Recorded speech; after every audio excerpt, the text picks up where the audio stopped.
AIR1 case वाला बच्चे बहुत सारा कमेंट कर रहे हैं। मेरे पास कोई शब्द नहीं है, जो हो रहा है अच्छा तो नहीं हो रहा, ठीक है। तो इसलिए मैं सिर्फ इतना बोलूँगा कि अपनी मेंटल हेल्थ पे ध्यान देना बेटा, हमेशा लाइफ में याद रखना कि मेंटल हेल्थ पर ध्यान देना। और मेंटल हेल्थ के लिए सबसे ज़्यादा ज़रूरी चीज़ है फिजिकल एक्टिविटी, जो कि आप लाइफ में 1 या 2 अपनी पूरे रूटीन में ऐड ज़रूर करिए। लाइक रनिंग है ना, आप योगा वगैरह कर सकते हैं, आप कोई गेम 1 घंटे के लिए बैडमिंटन कोर्ट ज्वाइन कर लीजिए, कुछ भी कर लीजिए, मगर कीजिए ज़रूर।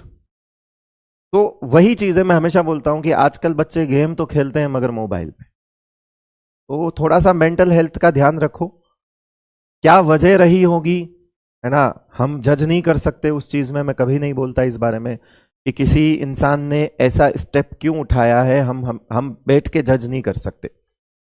उसकी मानसिक स्थिति क्या रही होगी, भाई साहब वही जानता है, जिस पर बीतती है वही जानता है। क्या वजह रही होगी, क्या रीजंस रहे होंगे, चीजें सामने बाहर नहीं आ पाती, मगर इन चीजों को देखकर हमें कुछ सीखने को मिलता है। और वो सीखने को यह मिलता है कि अपनी मेंटल हेल्थ का हमें ध्यान रखना पड़ेगा। हमारी लाइफ में भी ऐसी चीजें बहुत बार आती है जब हम बहुत ज्यादा डिप्रेशन में होते हैं, बहुत ज्यादा हमें ऐसा लग रहा होता है कि यार कुछ नहीं हो पाएगा, है ना। तो हमेशा मैं बोलता हूं कि एक दरवाजा मत रखो लाइफ में कि भाई वही एक दरवाजा है और वहीं उसी पार मुझे जाना है। ऑप्शंस क्रिएट करो, है ना। सक्सेसफुल बनने के लिए ऑप्शंस क्रिएट करो। बहुत सारे रास्ते हैं जहां पे आप सफलता अचीव कर सकते हो, हासिल कर सकते हो, है ना। बाकी मैं ज़्यादा इस पर कमेंट नहीं करूँगा, बिकॉज ये चीज़ें सिर्फ और सिर्फ मेंटल हेल्थ से रिलेटेड हैं। अगर आप अपने दोस्तों से बात करिए, अपना एक सर्कल बनाइए, आप थोड़े हंसी मजाक करिए, उनके साथ समय बिताइए, और ये आपके डेली रूटीन का पार्ट होना चाहिए। मगर हम जो हैं वो आजकल सिमट कर रह गए हैं गैजेट्स के बीच में, और शायद मुझे तो लगता है वो सबसे बड़ा रीज़न है। हमें एक स्ट्रेंजर अपना सा लग रहा होता है, ऑनलाइन हम जाकर किसी की आईडी पे मैसेज करते हैं, उससे बातचीत होना शुरू हो जाती है। हम उससे पहले उसे जानते ही नहीं थे, मगर हम ऑनलाइन किसी ऐसे ही रैंडमली, हम ऐसी बहुत सारी ऐप्स भी हैं, मतलब ज़्यादा तो मुझे आइडिया नहीं है, बट ऐसी बहुत सारी ऐप्स भी हैं जहां पर हम किसी से भी बात करना स्टार्ट कर देते हैं। इसकी ज़रूरत कहाँ है लाइफ में, है क्या? क्या आपके पास अपने लोग काफ़ी नहीं हैं? क्या आपके स्कूल के दोस्त काफ़ी नहीं हैं? क्या आपके पड़ोस में रहने वाले जो आपके हम उम्र जो हैं, या आपके कजिन्स हैं, आपके रिलेटिव्स हैं, काफी नहीं है? आप खुद ऐसी चीजें क्यों क्रिएट कर रहे हैं जहां पर आपको ट्रस्ट इश्यूज आगे जाके हो सकते हैं? तो आप ओके टेस्टेड वाली चीजें इस्तेमाल क्यों नहीं करते, है ना। जो ट्राइड एंड टेस्टेड चीजें हैं, लोग उन्हीं पर आप अपनी जिंदगी उन्हीं से बात करिए। हम पेरेंट्स को छोड़कर किसी तीसरे इंसान से इतनी ज्यादा फीलिंग्स शेयर करते हैं कि एक वक्त पे हम अपने पेरेंट्स की बुराई उस इंसान के सामने कर रहे होते हैं। सीरियसली, उन्होंने पैदा किया है हमें। वो इंसान तुम्हारी जिंदगी में हो सकता हो 5 या 6 महीने से हो, वो पूरी जिंदगी में साथ रहेगा, और उसको उसने पैदा किया। ये चीजें करना बंद करिए। आप अपनी मेंटल हेल्थ खुद ही खराब कर रहे हैं। तो इसीलिए खूब खेलिए, खूब पढ़िए, है ना। और एक्सरसाइज को अपना पार्ट बनाइए, अपनी लाइफ का, अपने रूटीन का पार्ट बनाइए एक्सरसाइज को, अगर आपको वाकई खुश रहना है तो। अच्छा, सबसे बड़ी बात, सबसे इंपॉर्टेंट बात, एक ही लाइन में बोलूंगा, जिसको समझ आ जाए समझ जाएगा, जिसको समझ नहीं आएगा उसे कभी समझ नहीं आएगा। दुख जो होता है ना, दुख वो अपने होते हैं, और जो सुख होते हैं ना, सुख वो सार्वजनिक होते हैं। आप खुश हो ना, तो आपके साथ 4 लोग आकर पार्टी करेंगे। मगर आप दुखी हो ना, तो हमेशा याद रखना, जो दुख होते हैं वो हमेशा निजी होते हैं। निजी मतलब समझते हो, पर्सनल, अपने।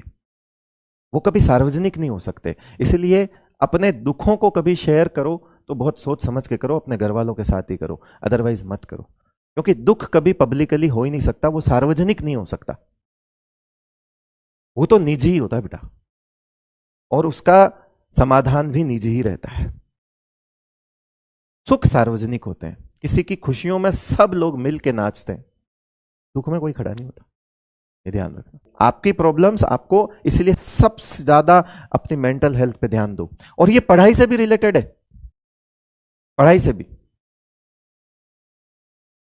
होता है ना कि इस बार मेरा नहीं हुआ तो क्या होगा, ये फीलिंग भी गलत है। अगर आपके दिमाग में यह आता है कि इस बार मेरा नहीं हुआ तो पता नहीं क्या होगा, नहीं, अगर ऐसा कुछ सोच रहे हो तो भी गलत है। एक्सरसाइज शुरू कर दो। अरे नहीं हुआ तो नहीं हुआ, तूने अपनी मेहनत पूरी करनी है बस। तू बेईमानी से मेहनत करेगा नहीं होगा, मगर तू ईमानदारी से मेहनत करेगा और उसके बाद भी नहीं होता है तो मलाल तो नहीं हुआ तुझे, मैंने कुछ नहीं किया। हमेशा बोलता हूं अति सर्वत्र वर्जयेत। आप चीजों को बहुत ज्यादा दिल पे लेकर, बहुत ज्यादा दिमाग पे हावी करके ना काम करें। आप सिर्फ काम करें कि यार छोटी छोटी प्रॉब्लम्स हैं। जब प्रॉब्लम्स लाइन में खड़ी मत करो, लाइन में खड़ी हुई प्रॉब्लम्स को साइड में करो। तुम क्या करते हो, लाइन लगा देते हो प्रॉब्लम्स की कि मेरे को ये भी प्रॉब्लम है सर, मेरे को ये दिक्कत है सर, मेरे को ये दिक्कत है सर, मेरे को ये दिक्कत है, पूरी लाइन लगा देते हो। और फिर सोचते हो कि अब मैं भागूंगा, नहीं, अब सड़क पे खूब सारे गड्ढे खोद दिए और फिर कह रहे अब मैं दौड़ूंगा। अरे यार तो पहले गड्ढे भरना, दौड़ फिर आराम से। प्रॉब्लम्स को हटाने की भी तो कोशिश करो, सॉल्यूशंस तो ढूंढो यार, है ना। कई जगहों पे सॉल्यूशंस के नाम पे सिर्फ पता क्या होता है, हमारा पेशेंस। हमारी आधी से ज्यादा प्रॉब्लम्स का सॉल्यूशंस हमारा पेशेंस लेवल होता है। आप बिलीव नहीं करोगे, हम जितनी प्रॉब्लम्स अपनी लाइफ में सोचते हैं ना, उन सब का सॉल्यूशन धैर्य, धैर्य होता है। अगर आप पेशेंस रख लो ना, मुझे लगता है मोर देन 70% प्रॉब्लम्स आपकी लाइफ से वैसे ही हट जाएगी। लेकिन नहीं, हम हाइपर रिएक्टिव रहते हैं चीजों को लेकर। ऐसा कैसे हो गया, ये कैसे हो गया, वो कैसे हो गया। थोड़ा सब्र करो, सब्र हटा देगी बहुत सारी दिक्कतें तो आपकी लाइफ से। चलिए, जिसको ये समझ आ गई, बहुत गहरी बात है कि बहुत सारी प्रॉब्लम्स का सलूशन सिर्फ पेशेंस है। और आज की तारीख में लोगों के पास जो नहीं है, है ना, फीचर ही नहीं है, आ ही नहीं रहा है बाय डिफॉल्ट। ऊपर से पैदाइशी ये फीचर्स नहीं डाल रहे हैं भगवान। क्या? पेशेंस। पेशेंस किसी में नहीं है। सड़क पे चलते हुए किसी ने कुछ घूर लिया, उसे गाली दे दी, थोड़ी सी गाड़ी कहीं से टच हो गई, ये नहीं देखेंगे कि किसकी गलती है, क्या है, चढ़ जाएंगे ऊपर। पेशेंस है ही नहीं ना। एक्चुअली प्रॉब्लम पे बात ना करके लोग अपने ईगो पे लेके आपस में लड़ते रहते हैं। वो प्रॉब्लम तो वहीं रहती है, लोग आपस में लड़ने लग जाते हैं। एनीवेज, खैर, ये सब चीजें ऑब्वियसली पढ़ाई से रिलेटेड तो नहीं है, मगर जहां जाओगे जिंदगी में वहां ये चीजें जरूर काम आएंगी। ये एक बार के लिए टॉपिक हट सकता है।